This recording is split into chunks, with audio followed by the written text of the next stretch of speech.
Hey guys, and welcome back to the Infinite Drive podcast. I'm Chris, one of your hosts, and today I'm solo, but I want to talk to you guys about the QX80 Terrain Spec concept. Unless you've been living under a rock in the last few months, the car was brought to Pebble Beach. Infiniti had a huge display showcasing the QX65, two QX80 concepts, the track spec and the terrain spec. It just so happened, and thank you to Miranda with our local Infiniti marketing for this region, we were able to get the terrain spec brought to us to put in the showroom for a few days, and it gave Peter and I a chance to walk around it.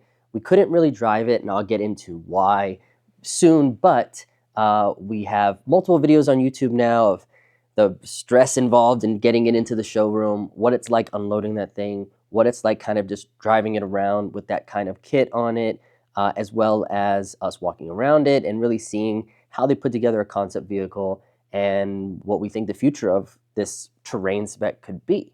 So let's start with the process of it being unloaded out of the truck. It showed up to us in the morning. It was on a big enclosed trailer, as you see in the video. If you watch our YouTube channel or our social medias, it's all on there. And it was the only vehicle in this car carrier, so you know, private escort service in a sense. And it was so wide that the guy had to climb in through the trunk to get into the driver's seat to back it out.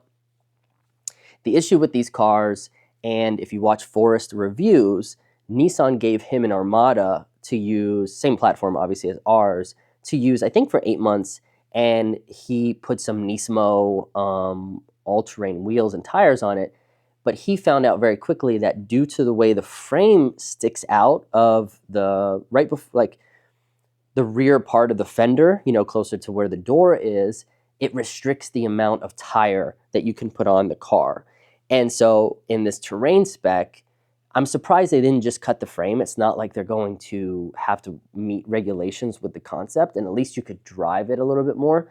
But they didn't do that. So what they did was they restricted the air suspension from moving. They left it on the high setting, and then they just put these beautiful big wheels and tires on there that in a real version of it you can never do, because as soon as you turn the wheel past, I want to say 20 degrees, the wheel rubs against the frame. So that was the first thing that we noticed, is that you couldn't really turn the wheels very much to actually enjoy and drive it due to the frame hitting the tire. So how do you fix this? I guess the first option is you put a smaller tire on it. You put a smaller wheel on it with that same size tire.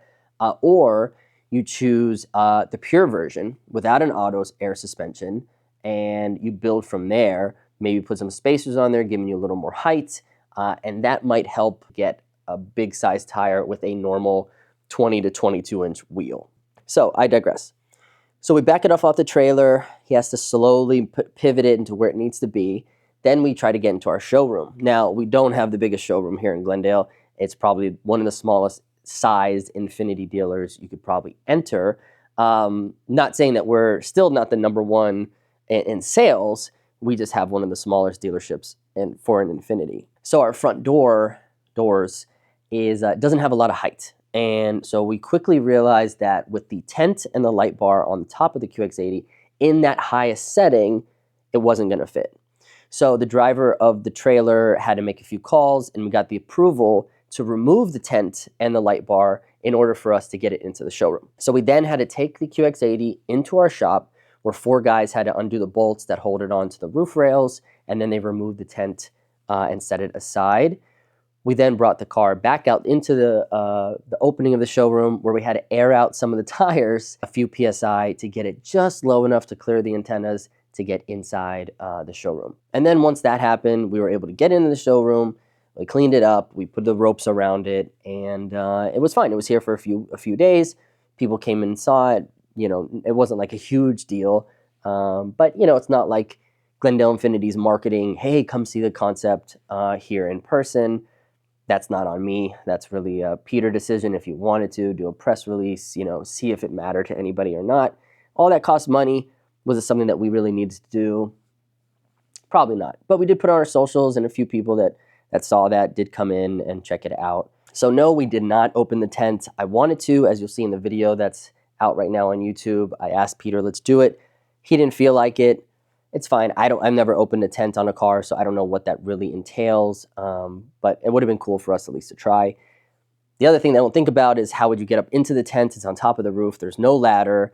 So that would have been a whole another thing in itself. So let's talk about what they did to it. And so starting from the front, the first thing you're going to notice is obviously this really cool color wrap. It's like a dark gray, and they matched it to the wheel paint, which I think is an awesome look for the car. Matte black is everywhere. It's been kind of played out. So going with a matte gray was a super smart decision for them. It really helps it stand out. Blacked out grille, blacked out emblem, blacked out headlights. And so while the autograph does come with like a dark chrome, this was switched out to just black. So I don't know if they did a quick, like, what's that, plasti dip on everything. Everything that was dark chrome was black. Or they just did a quick black paint job on it. Nothing crazy here. Like, you could tell it wasn't factory fresh for a lot of the things, but it was enough as a concept to get the idea. So I really liked everything being blacked out, including the headlights. Obviously, I wouldn't drive with blacked out headlights. I prefer being able to see at night than it looked that cool, but I'm also 40 now, so 20-year-old Chris would have been like, yeah, black it all out, I don't care. So all of the skid plates on the front and the rear of the car, you'll see, really cool color, like a dark gray as well. It was all plastic, so it wasn't really like real metal skid guards that that would actually be useful yet. But again, it's a concept, so this is the look or an idea that could happen.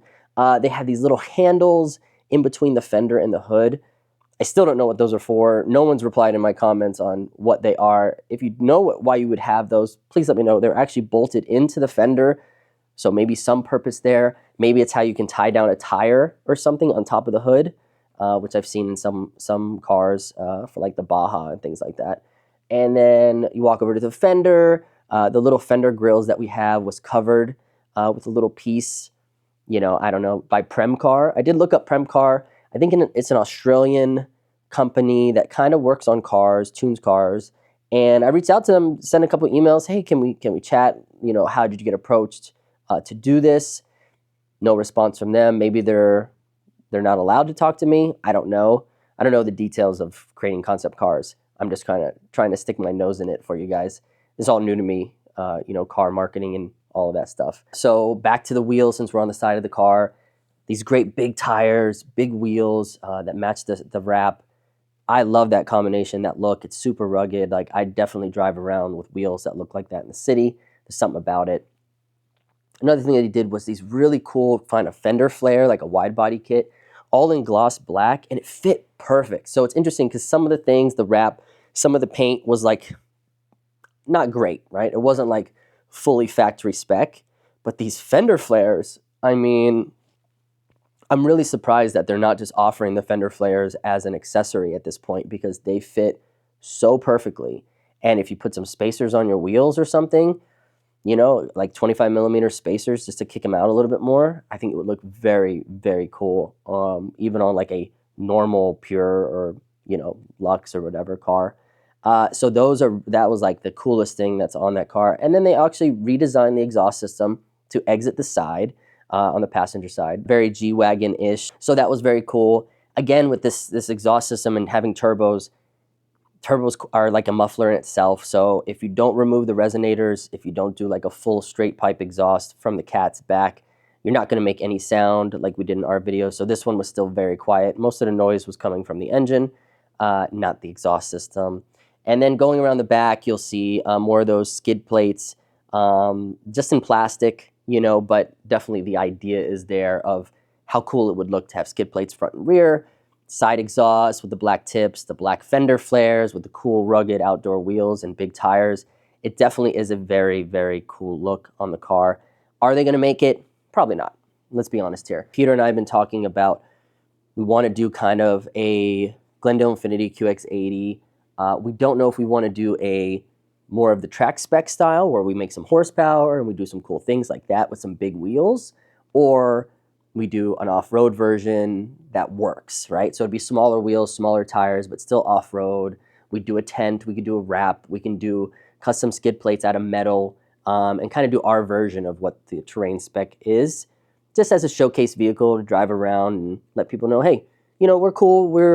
We get it, and we want to try to make cool things still, even though we're just a Infiniti dealership. Now, word that I have is that the track spec will be in SEMA, and right now we're not getting the track spec to show because it's being worked on and trying to be proven in a sense of reliability. So, if you ask me, it sounds like they're going to create a QX80 that goes against the V Escalade. You know, again, you're going to be in that 150-ish price range as the Escalade V is. So you have to ask yourself, would you have an Escalade V and you have a Cadillac with, you know, the huge almost 40-inch screen now and all the things that a Cadillac brings, or would you choose a Japanese Infiniti QX80 with similar horsepower, if not maybe a little bit more, with a GTR-derived engine? So I don't know. Let me know in the comments if you guys would be interested in something like that. If you want to see us design something in-house, what would you rather us do? A QX80 track spec, our own version? You know, we do a wrap, we try to get some carbon fiber on it, we would get some big 24s, sticky rubber, we would do an exhaust system, try to get some intakes on it. I don't think Peter wants to fly with E85, but I want to try to do that just to kind of see what kind of real power you can make with flex fuel and kind of go from there. Or kind of do the same thing, a wrap with exhaust and intake, but make it more of an off-roader. So big wheels, big tires, and then things that are spec to do with being able to go over rocks and things like that. So I'd like to do both, but obviously everything costs money, and it's not like Infiniti is selling cars like crazy right now, especially the QX80s. So anyways, that was my short little chat, my little rant for you guys today. I hope you enjoyed the talk. Let me know below in the comments, like, what are your thoughts on all of this? What are your thoughts on the QX80, the terrain spec, track spec? Do you think it's worth us even putting money into our own version of a QX80? Or should we shift it to a QX60, which is our most widely popular selling vehicle? And yeah, you know, Miranda and everybody at local Infiniti headquarters, thanks for trusting me and Glendale Infiniti to get something like the concepts and give us insider information. And, you know, hopefully I get a chance to be at SEMA and give you guys a firsthand look at what Infiniti is doing there. And yeah, thanks for following us. Thanks for watching, and we'll see you around. A quick little plug, guys, is that right now we do have some really great lease specials on QX60s, and we have a few 25 QX80s left with some really good deals, under $1,000 a month on a almost $100,000 car. So that's back to that old school 1% lease pricing. Get yourself a QX80 Lux, there's some left, or step up to a 26 QX60. There's some really good specials on that now too. Under $500 a month with a couple grand down.